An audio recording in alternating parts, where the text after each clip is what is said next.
I didn't forget. I didn't forget what you did to me, what you did to them, what you did to NXT. Tommaso Ciampa is the worst person in NXT history. Well, looks like Tommaso Ciampa. You're gone for 6 months. You come back and all of a sudden, all is forgiven. Everyone loves Tommaso Ciampa now, right? Everyone chants, Daddy's home. Did I miss an apology? Why is this man redeemed? I feel like I'm losing my... You want to play? You want to play? Oh, wait a second! Watch out! Daddy's home! Wow. The most intense rivalry in NXT history being reignited. What's going on, everybody, and welcome back to the War Report. Of course, I'm your host, Murjani, and always joined by Cyrus. What's going on, Cyrus? How you doing? Are you bunkered down? Are you... I'm forced to be bunkered down. I am very sick and disgusted. Coronavirus stopped the plans I had for the weekend. I wanted to take my mom to the Final Fantasy Distant Worlds orchestra, and they literally just postponed the event earlier today. So I've been very pissed and upset all day because I really wanted to go to that. I think that's for the best. Of course, over in my neck of the woods, they've shut down anything bigger than 250 people. Social distancing people. Like, I know it's not, it sucks, but the virus sucks. And even if you are healthy and you get it, and you might be okay, the person that you pass it off to might not. Yeah, especially if they're elderly, if they're immune compromised. So, like, chill out. You know, everybody's kind of panic buying and buying all the toilet paper and stuff like that. Just chill out, stay at home for a little bit, ride it out. Don't be selfish. And, you know, hopefully this gets better soon. Like, a lot of things got canceled. Concerts, Live Nation canceled a whole block. Movies, Mulan, New Mutants, Antlers, Fast 9, just to name a few. Like, a lot of things are disrupted, and that's how I'm going to segue into the trenches. Of course, the coronavirus is a concern with WrestleMania weekend. I know a lot of shows around WrestleMania weekend have canceled. There's potential impacts on TakeOver Tampa, and also Dynamite. Dynamite has, I think, next week. It will be in Jacksonville, Florida. The one they're having for New Jersey, they're going to reroute as well. I think it's going to be a closed taping as well. Lucky you. Yeah, I mean, it's for the best. Like you said, you want to limit exposure. It's just going to be a lot different. Like, I know, you know, we haven't heard anything on WrestleMania or TakeOver Tampa yet. So we're going as scheduled, but although I can't really fathom it going, you can't have over 100,000 people in one place with coronavirus. Yeah. It's just insane. You know, even outside of, and, you know, Tampa and the Dynamite, you know, the big companies, even, you know, these indie shows like TJPW, GCW, like, they haven't canceled shows either, or Progress, so they're really trying to see how this, like, rides out. But I think next week there would be there's going to be a delay. I don't, like, WWE needs to come to a decision soon, because people gotta, you know, I do plan on going to Mania and Tampa TakeOver, so I just need to know, like, when is it going to be rescheduled to, so I can ask for the time off, you know? I think they will soon. I think you know, WWE is looking to, like, see if it dies down closer, but I can't imagine that. Yeah. If major studios are canceling movies, if AMC is throttling capacity in their theaters by 50% until April 30th, if, you know what I mean, like, if these states of emergencies go on, it's really not a good look for either TakeOver or WrestleMania to happen. and that's just legal issues waiting to happen for WWE as well, and for the city. So Yeah. I can pretty much bet on that being postponed. Yeah, and now a lot of shows, Stardom, and WWE earlier tonight, they have like the No People Gate, where they have shows where there's just no people there, and I love them. These empty arena shows are actually like pretty nice. I don't know what's nice about it, but like it's kind of cool that that the atmosphere is very different when no people in the crowd, and you see like it's produced a little different, especially like with the John Cena promo and Triple H being on commentary earlier tonight, and them just having fun, like there's no people here, like we might as well get goofy and silly with it, and I think that's cool. Yeah, it's different, seeing that in that capacity, and it definitely originating in a different place like the PC. I know Raw is going to be from the PC. I could imagine that SmackDown, well, the Raws and the SmackDowns, and the NXT shows are going to be from the PC in the foreseeable future. Dynamite is probably going to be from Jacksonville, Florida, in the foreseeable future until this rides out. So, yeah, it's a bad time. Of course, you want the fans to be there, but let's see if both these corporations how creative they can be, and how much fun they can have, given the circumstances. Yeah, I wish NXT this week had like a no crowd. I thought that would have been very interesting with the set of matches and segments that we got that night. Yeah, we could go into it right now. NXT, of course, originated from the PC, not from Full Sail this weekend. That would have been really bad if they would have did that, given all the cases that are going on in Florida. Just to go right into it, Rhea Ripley and Charlotte had a segment. She showed up to the PC. I thought it was a good interaction based on Rhea, slapping Charlotte on Raw.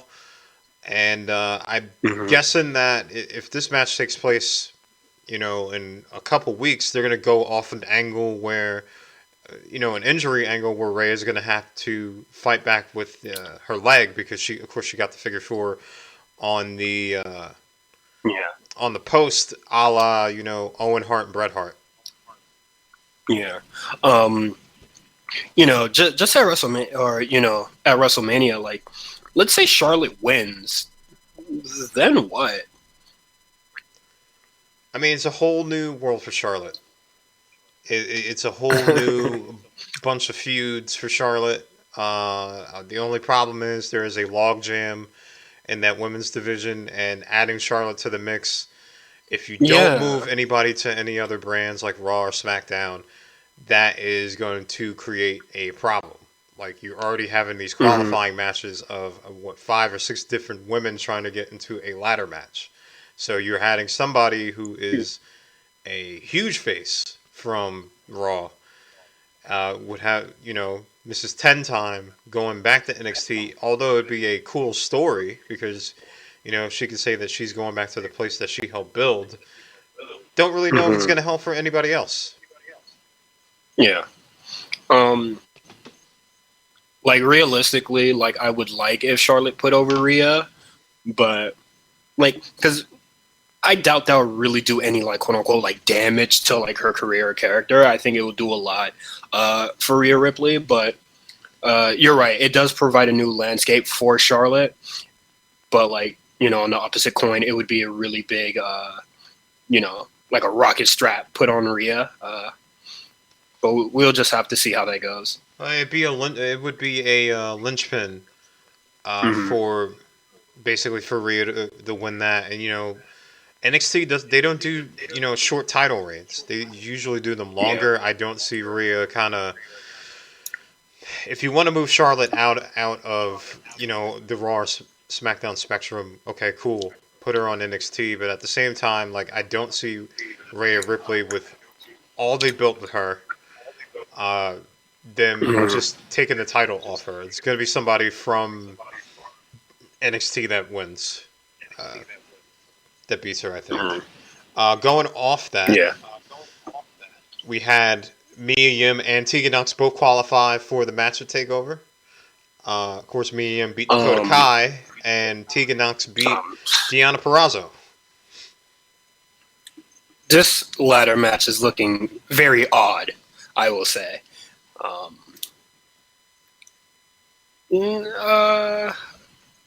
Like, I do think Tegan Nox is like a cool,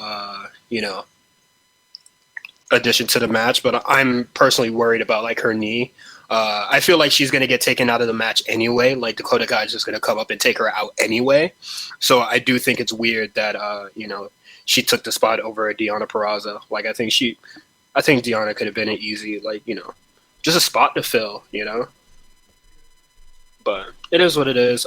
Mia Yim, she's good in ladder matches. Like, the ladder match with Io was really great. Obviously, just worried about her safety because she got hurt in that ladder match for like 2 or 3 weeks, like with a rib injury of some sort. And then we have Chelsea Green in the match. I mean, there's two different ways that they could book this. Like, you could book the super overheel if Io Shirai is actually able to go. I don't know yet, but if she gets one of those qualifying spots, she could win. Also, Tegan Nox and Rhea Ripley have history. That's another money feud that you can have. Tegan Nox, the person that had that leg injury in the Mae Young Classic was a match that she had with Rhea Ripley. And of course, Rhea kind of rubbed that in her face a little bit. So that's another feud that you can have. I thought Deonna Purrazzo actually looked pretty good in that match with Tegan Nox. Yeah, she was great. Mia Yim, I mean, Mia is going to have some trouble because, Raquel, of course, beat her up afterwards. But you have, presumably Candice LeRae is probably going to get in this match as well. So, you have a lot of elements there. So this is gonna be like a ladder match of like women that I'm not particularly like huge fans of. But it is what it is. I'll be different people because you got to figure, Bianca Belair is probably gone after this. Yeah. Probably Raw or SmackDown. So, you got to give other people a chance going forward. I'm okay with that. Mm-hmm. So, you had, Keith Lee and Cameron Grimes to kick off the show, which I thought was pretty good. Of course, Cameron Grimes, forever the bridesmaid, he lost. Then, Damian Priest attacks, but then Dom comes in for the save, and then Keith Lee attacks Dom. So, presumably, you're going to have a triple threat between Damian, Keith, and Dom, right? Mm-hmm. That seems to be the route. Like, currently, Keith Lee can't trust anybody. Everybody's out to get him now that he's North American champion, and he's bringing the heat to everybody. So it should have been Damian. Originally I said it should have been Damian Priest in this spot, but if they're gonna shoot, if they're gonna put him in it anyway, I have no complaints. This is gonna be a very intense match. I also like what they're doing with Austin Theory. Yes. I like the little interaction he had with Tyler Breeze. Austin Theory is kind of like the new kid on the block. He's the hot shot. He's the cocky guy. He just, fought Ciampa. Good match with him. And it makes really good use of Tyler Breeze. He's the vet. He's the kind of one of the linchpins of NXT, of the original NXT. So, it's like NXT past versus NXT future fighting together. Yeah. I see big things for Austin Theory. The match against Isaiah Scott last week, classic. That was some really good stuff, and also the match with Ciampa was really good, and seeing Ciampa wrestle an opponent that we normally don't see because he doesn't normally wrestle on TV a lot. But Austin Theory, big things for him. Definitely, they definitely see a lot in him. So we're gonna see how that goes. If he's not in a title picture, in some sort of title picture, coming into the fall, it's gonna be very weird to be. Well, I was glad to see Kushida. He was fighting a Raul Mendoza. Of course, that was a good match, but the story happened afterwards. Raul Mendoza gets kidnapped. Like, legit, like, it was weird. Like, Mia Yim's doing a promo, and then, like, it looked like Raul could have gotten away, almost. Like, he could have ran. Yeah, like, they didn't, like, beat him up or anything. They kind of just threw him in a car, real gentle. It's just like, come here, like, and they grab him. He's like, what's going on? And then they politely lead him to the entrance of the van and put him in the van and drive away. Okay, you want to take any guesses of who his kidnappers could have been? I mean, they had lucha masks on. Yeah. I don't know. I don't know. I will say because they did sign what is it? I think Phantasma or they signed somebody and they gave him a name change, but he is a luchador. I forgot. Wow. I had it on the tip of my tongue, but I'm not sure anymore. But I definitely think one of the new signees that coming from I think AAA is definitely probably one of the kidnappers. Who knows? It could be El Hijo del Fantasma. I mean, he did Yeah, sign with them. Yeah. Hopefully this doesn't lead to like a stable coming. Like, you already have the Lucha House Party. Like, unless they came to NXT and kidnapped him there. Every wrestling fan always wants all the minorities to be in one faction, and I think this faction might be the one for them. Well, they kidnapped. Well, I mean, like, these guys are, unless they are masquerading in lucha masks, like, it's presumably like, like, I don't know. But yeah, it could be anybody. But that would be my guess, though. So this is pretty much the swan song for the Undisputed Era. Fish and O'Reilly, of course, had a match with the Broserweights. Mm-hmm. They lose. I think this is... I honestly, like, film and watching the match, that was their swan song to me. Depending on what happens, if TakeOver Tampa gets delayed or what... Like, I think that, their time in the sun in NXT and basically Undisputed Era's time in the sun, it's almost close to 3 years of them being there. It's over. And with the young Grizzle vets kind of getting involved, I think that they're going to get the title shot at TakeOver Tampa if they don't do some type of triple threat tag team title match, which I think would be way too confusing. Broserweights and young Grizzle vets is probably going to be the match they go with. I'm not really sure what Fish and O'Reilly are going to do in Tampa, but like I think that's the way they're going to go. Presumably, if Mania doesn't get like postponed or canceled, I definitely think Grizzled Young Veterans versus like the Bruiserweights will be the thing, and then Undisputed Era kind of just like moves along, like kind of like just a seamless transition onto the main roster. One can hope. Yeah, I'm not too sure. I mean,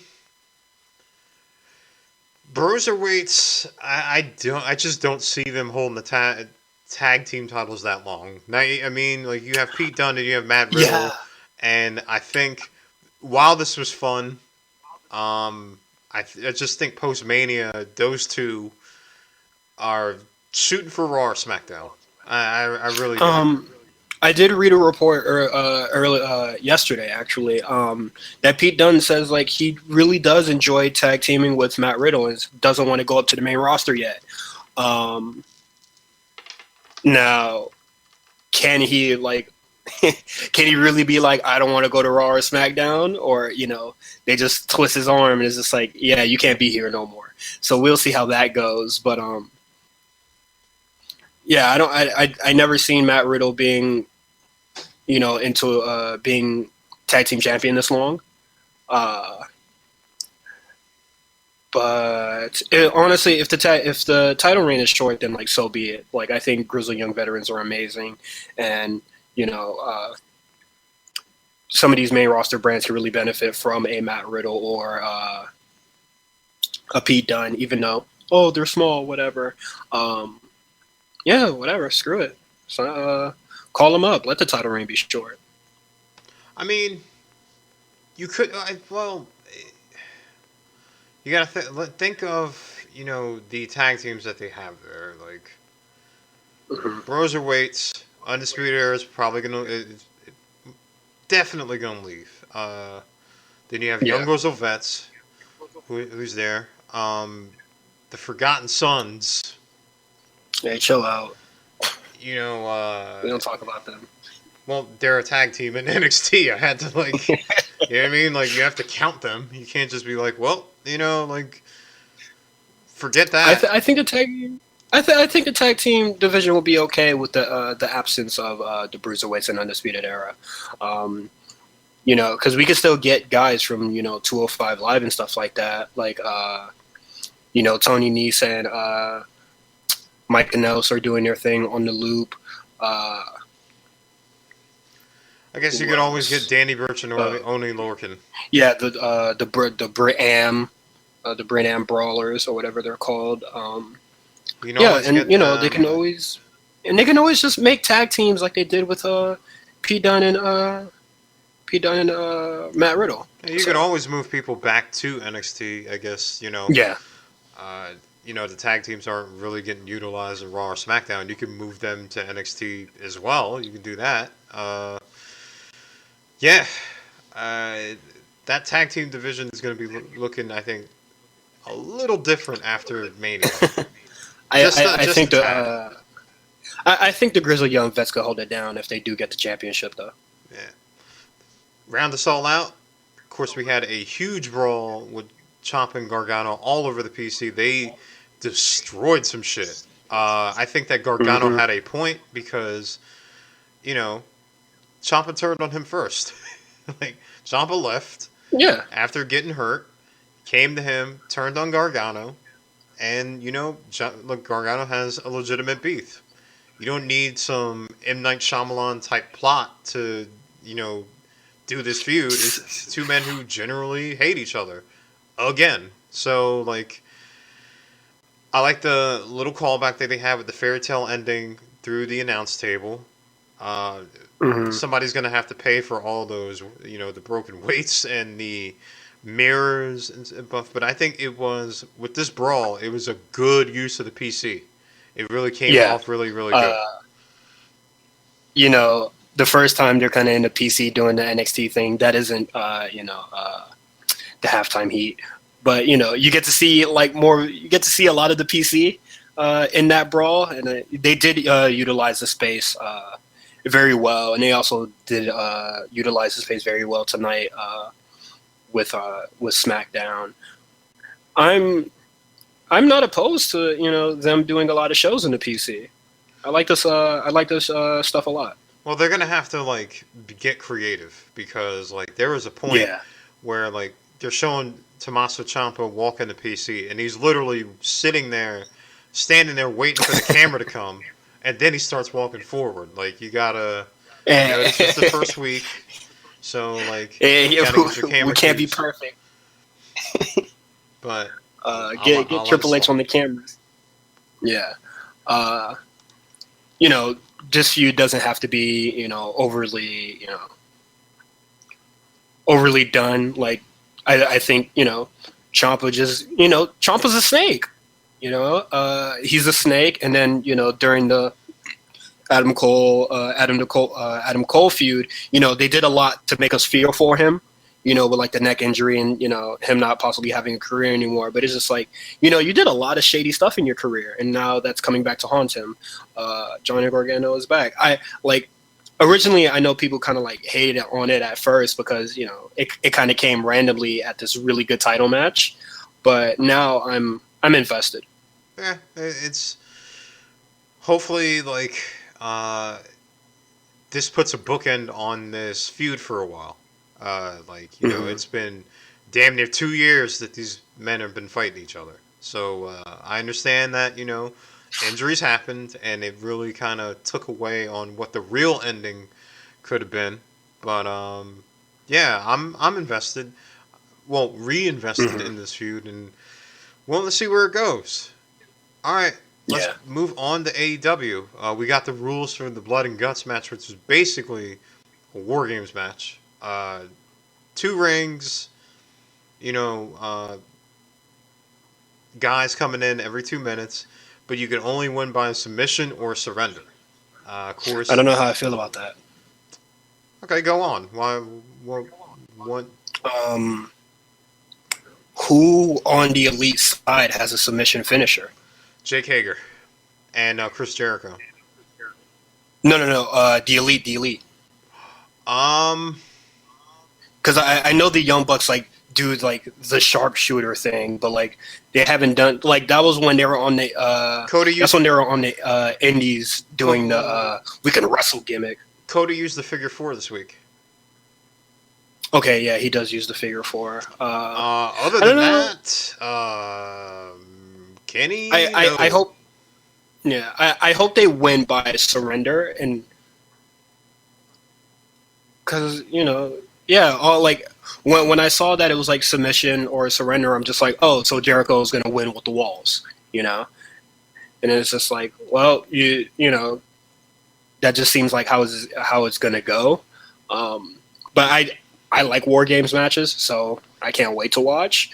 But no, I thought like the submission or surrender was a little weird, but you gotta make yourself different. I don't think it's gonna be by submission. I really think it's gonna be by surrender. I think it's gonna be, like I think about that War Games match where Kurt Hennig turns on the Horseman and like repeatedly slams Ric Flair's head into the door, and I think the NWO just beat the hell out of the 3 Horsemen until they did surrender, until they did give up. Yeah, so that like, could be cool.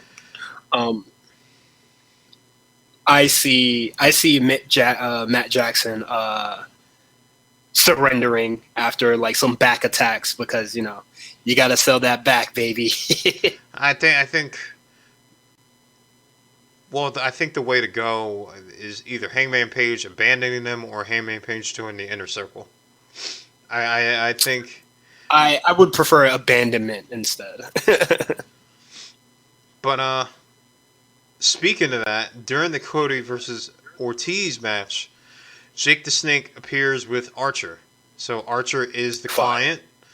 I like that they showed them there, and Archer didn't get involved in the match yet. Because Cody... yeah, he was about to step over the barricade. Because you got to figure this, like, they have Blood and Guts coming, and of course the Inner Circle and the Elite are intertwined together. So you don't want to burn Archer right away while they're already, like, having, like, this big feud. Maybe after. Or maybe just have Archer like stalk him in the background, to just kind of peer over Cody's shoulder. Yeah, and they have a lot of time between pay-per-views, so like this can really like run its course into like mid-May, and then they do the blow off, and then like go into something else. So I don't think this will have a pay-per-view blow-off. I think this will have like a TV main event blow-off that, gets a considerable amount of time. But if it is on the pay-per-view, that's going to be a lot of stalking. Oh, no. I really think that Archer and Cody is going to end up being a pay-per-view match. I do. Okay. I know it's a long time for them to go, but like if you're going to sign Archer and kind of build him up as this big threat, especially with Jake the Snake's hands, like you got to have a big match to pay that off. Yeah, and there's always like people he can squash in the meantime, like Darby Allin. He can lose all the time; it does not matter at all. But yeah, this will be a really big feud, and I just said like that before because like AEW do stuff on on television. Like they can't. Sometimes they just can't stall long enough. Yeah. I think the MJ feud and Cody thing, like they stalled a lot for it. But like they have the luxury of doing stuff on TV, and I think that's fairly nice. So, AEW has heard your prayers. They had 2 women's segment this week. You had a tag match with Chris Statlander, Hikaru Shida, with B. Priestley, a returning B. Priestley, and Nyla Rose. How like, is there an international travel ban yet? Like, how did she even get out here? No, it went into effect today or at midnight. No, today. Okay. But because I was not expecting to see her on the show. Crowd love Hikaru Shida, but not only does B. Priestley get the win, she attacked Nyla Rose. So it looks like she's going to be challenging Nyla pretty soon for that belt. I don't know where she is on the standings. She wasn't on the standings the last time I checked. Yeah. So she's not. This is probably her first one. Yeah, so it looks like they're, building her up to be the next challenger. I know some people were sour on that, but like... Yeah, because nobody likes V-Freezy.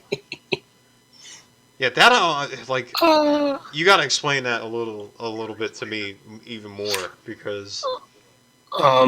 Just like the Cliff Notes version of it is that, like, she's very unsafe. Like, there's, plenty of GIFs and videos that you can see of, like, her being very sloppy in the ring. Last year where she stomped on Britt Baker's head and gave her a concussion. Last year with her match against Mayu Tanai in Stardom, where she literally just drops her on her skull, doing some like very reckless stuff on the top rope. That's kind of like the overall of it. But like personally, her moveset is very like, it's Diet Kenny Omega to me, like she's all knee strikes, knee strikes, double stomps. That's about it. And then she has like one like suplex, as her finisher. I think I like her stuff with Jamie Hayter as a tag team much better than I like her singles work. But yeah, I'm just not particularly a big fan of B. Priestley. Also, she's, people that have like a bone to pick with Will Ospreay kind of like transfer it off to her. Like, I don't think that's necessary because she is her own person. Yeah, that's not fair. Like, she's her own person, but like also it's just like she's kind of like an unsafe worker. Like, you can see a lot of dangerous stuff that she does. I mean, like from what I've seen, and of course, like everybody, talks about that the spot with like the Britt Stardom. Baker, the spot at Stardom with Mayu. I mean, she has a history, but it looks like they're gonna go with her, and you got what? To be honest, you have to.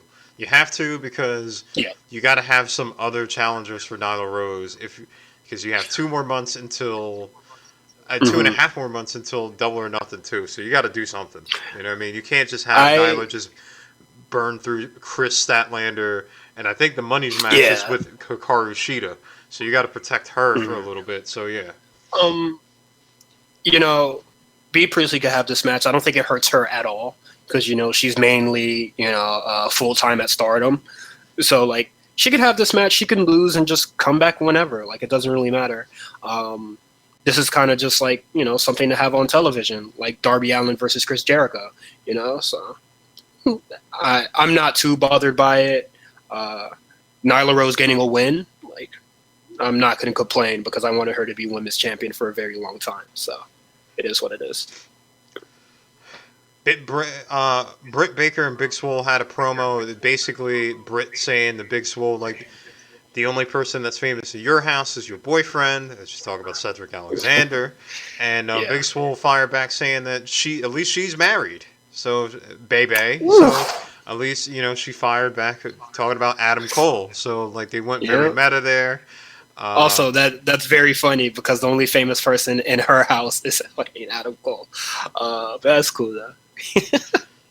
Obviously, like, I like that they're building a secondary feud with the women. This was a good promo. Like, Britt, I'm enjoying heel Britt. I think heel Britt is pretty good. I think we're off to a rocky start with the promo on the Jericho Cruise, but like I think it's really coming together now. Like she's going full on dickhead. So of course Mox is not there. He got his collective ass beat last week twice, but he makes a challenge to Jake Hager. This ain't going into Double or Nothing. This is definitely a TV title match, and I think it's cool for Jake Hager. I guess just get that feud out of the way. I mean, if they're building Jake Hager to be like this, big badass, which they are, like, you know what I mean, like this unstoppable badass, like, I don't think it would hurt, Moxley. Him and Moxley locking up in, I guess, 2 weeks? Because he said he's not missing blood and guts. So if you're going to have that style, I'm like, is Jake Hager going to fight two matches? Yeah, is he going to fight 2 matches? Like, damn. Unless Moxley gets involved somehow in the blood and guts match, I don't know how the hell he's going to get in the cage. But, actually, people were... I must have missed it, but people were like worried about Nick Jackson for some reason. Like he's been taken to a hospital recently. Yeah. So if he's not going to be in the blood and guts match, Moxley is definitely in there. Yeah, I'm gonna mention. We'll go into that. We'll like rounding off, but like, yeah, Nick Jackson got not only this man got beat down and then had the metal door on top of him. I'm like, wouldn't this crush him? Like, they move it to get him there, like get him out of there. But I'm like, wouldn't that like crush a limb or something like that? Like I've watched enough Terminator, and you know what I mean. I'm just like, what?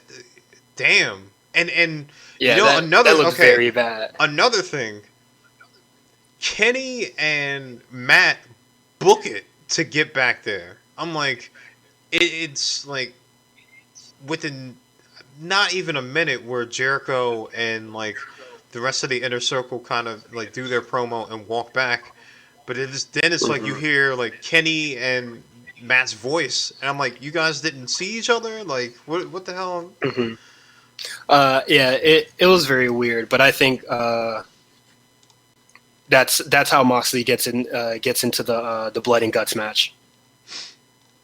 We still have some issues between Matt Jackson and Hangman Page. It started off in the beginning. It started off at the end of match where Matt flipping him off just like Hangman did. I really think that like Hangman is going to leave the Elite high and dry in this blood and guts match. I really do. He doesn't want to be in the Elite. He wants to be his own man. I don't know how that's going to spell for the tag titles, but an angle is going to happen. Yeah. I think it has to be some way that we get Matt Jackson and Hangman Page on a one-on-one, probably to just like settle their differences. But then, it probably becomes more than that. And I think that would be really cool. Whatever happens, you cannot stop the Hangman train. I'm sorry. I'm on board. I'm really enjoying a lot of this stuff. I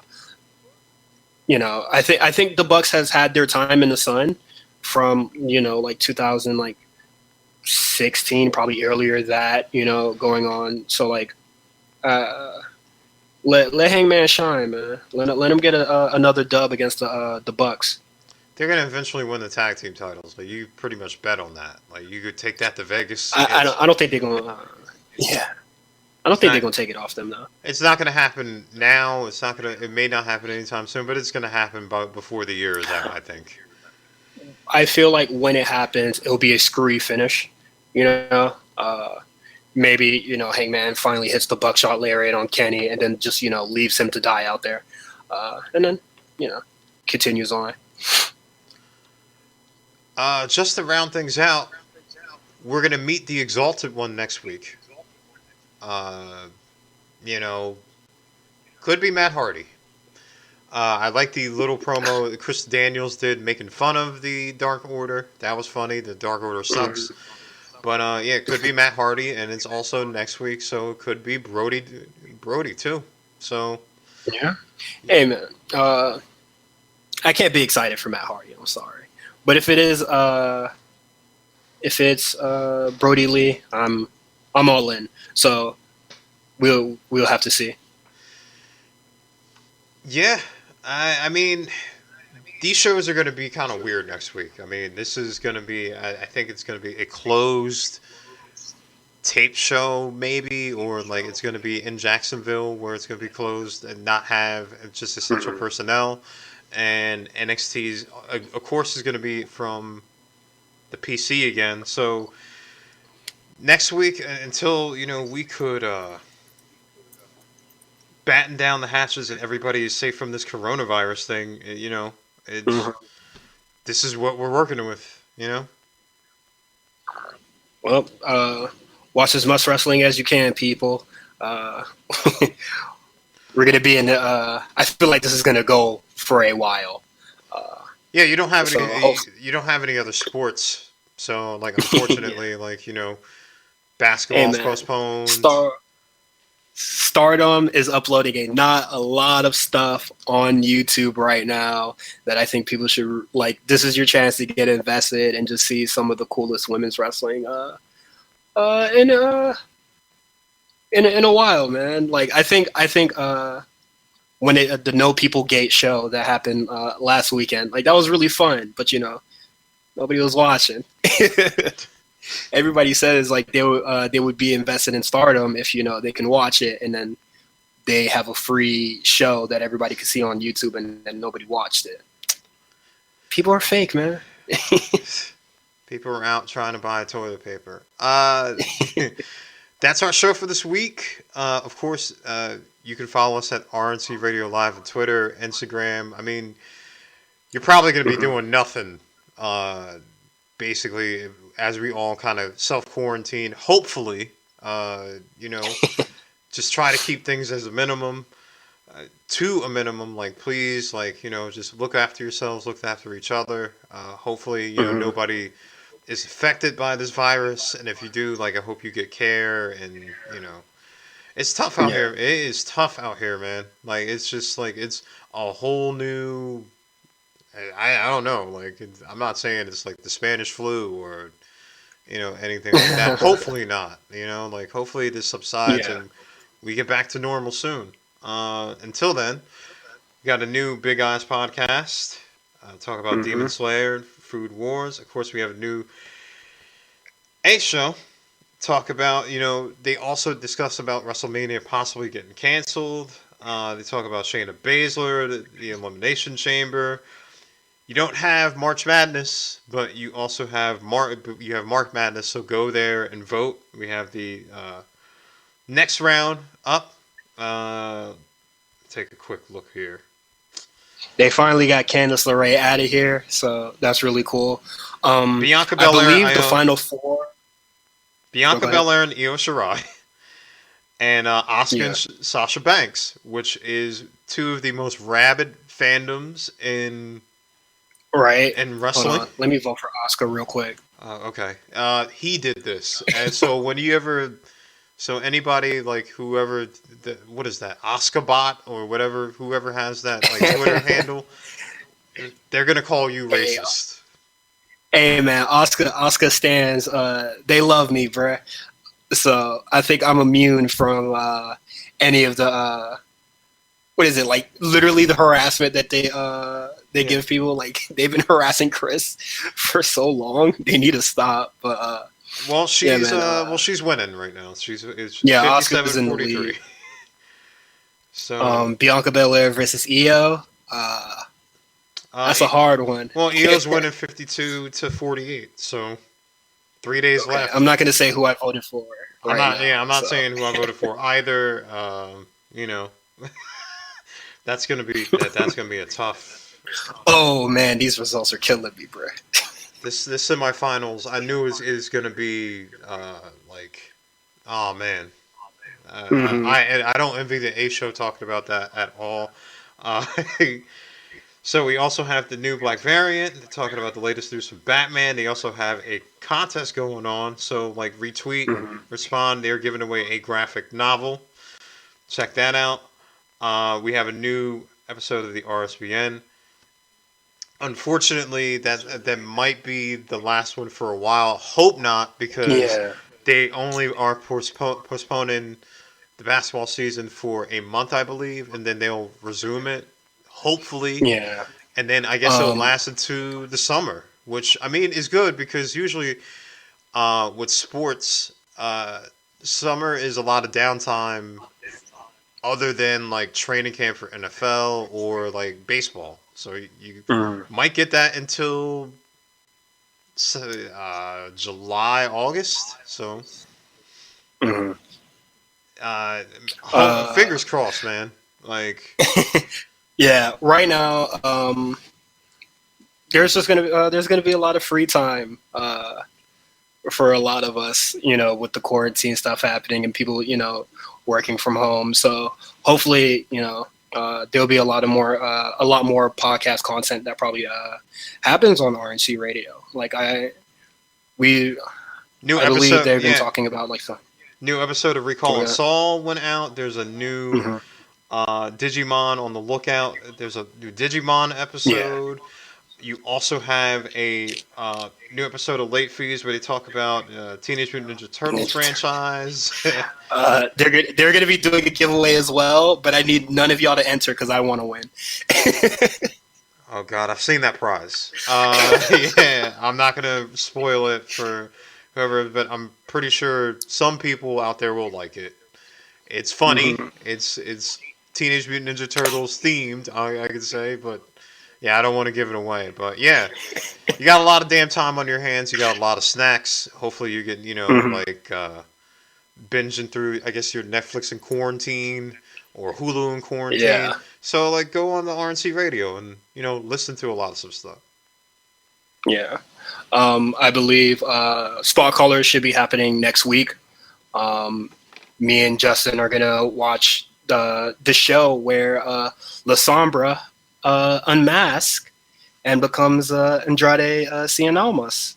So we get to see that match, and I planned some other bonus stuff for Spot Callers since there's a lot of free time amongst RNC, so we're gonna have to see how that goes. All right, everybody, we will same time, same channel. We will welcome back you to the War Report next week.